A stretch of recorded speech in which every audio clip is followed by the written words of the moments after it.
Why are you looking at me like you've seen a ghost? Because I believe in miracles and stuff, but it's a little too coincidental that I went to do that tonight, and it was a coincidence that you're driving by. Come on now. You were about to jump off a bridge.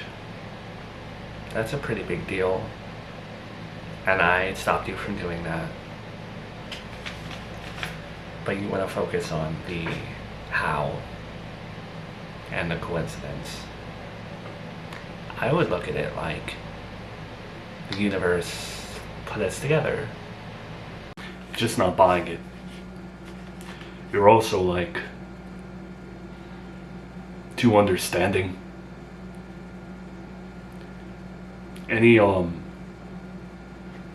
I get that you care, but come on. After what I just pulled, you're sitting here in my kitchen without question, without judgment. Whatever. You don't have to. But I was on my way to work. You were on the bridge. I saw a man on the bridge. And then I thought to myself, man, who else wears that same shirt all the time? The Ford hat. I know him from the Montgomery Institute of Faith, which is what? The Serafina Town Institute of Faith? Changed the name. I recognized you, and I pulled over.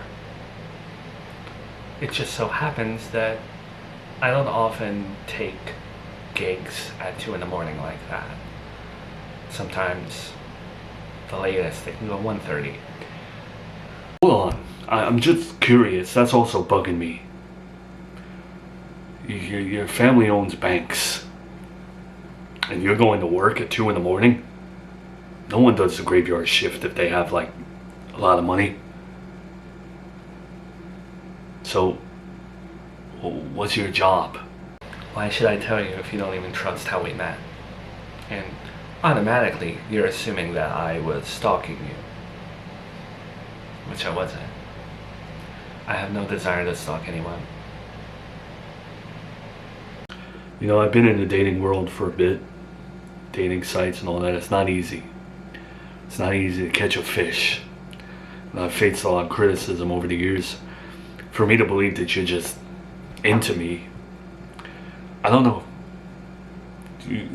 My uncle said you've been into me for a while, and it just all sounds a little like stalking to me. Do you remember when you were 10 years old in your uncle's church, when it was called a church? You remember there was a little girl who had hair like this, jet black hair, just like this, and that girl asked whether or not she could sit next to you because all the other seats were like taken with her family. Well, her family wanted to hang out with other people, whatever. That girl felt out of place, and you looked up at the little girl and you said, "No, Pocahontas," even though that little girl was not Native American or anything like that. She just liked to wear her hair like that. You said, "No, Pocahontas." That was you? I remember that. Yeah. I thought you were clever when you said that. And then I went to a new school because my dad didn't like something about the principal at my other one, and he wanted to spend a whole lot of money to put me in the best one, even though it's the same education, in my opinion. Beside the point. I thought you were clever.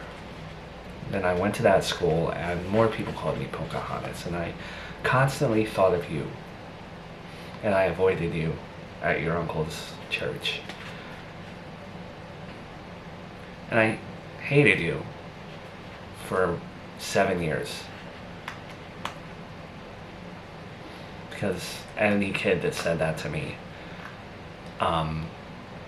boy oh boy, did I think of you. And I often didn't want to speak up for myself, so I would just mentally curse you out. Why 7 years? Because I think it was around 7 or 8 years where the stuff happened with your dad. I heard about it. And everyone called you a murderer. I didn't think you were. There's something innocent about you. And I realized that maybe you were telling me to get away because you were probably going through your own stuff. Still thought you were clever for the Pocahontas comment. But I became fascinated with you after that whole thing.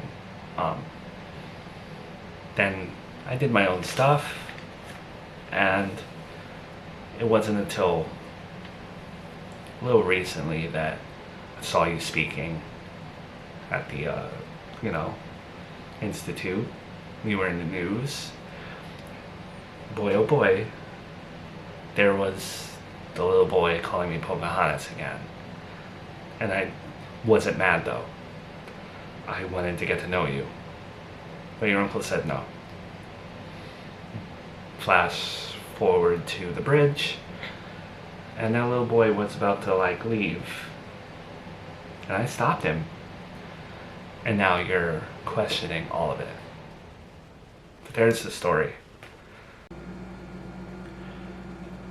I'm sorry for calling you that.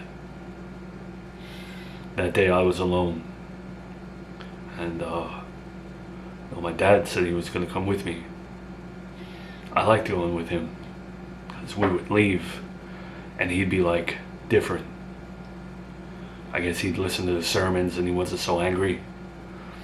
But that day, before the sermon, I don't know if it's TMI, but he hit my mom. I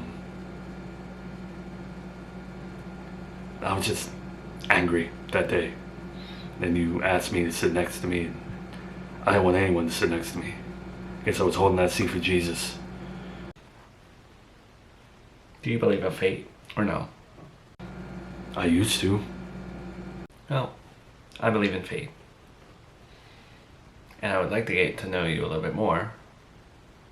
Because right now I know you as the Pocahontas boy, the guy in the news, and the guy on the bridge. So I would absolutely love it if I could have a different version of you in my head. Fine.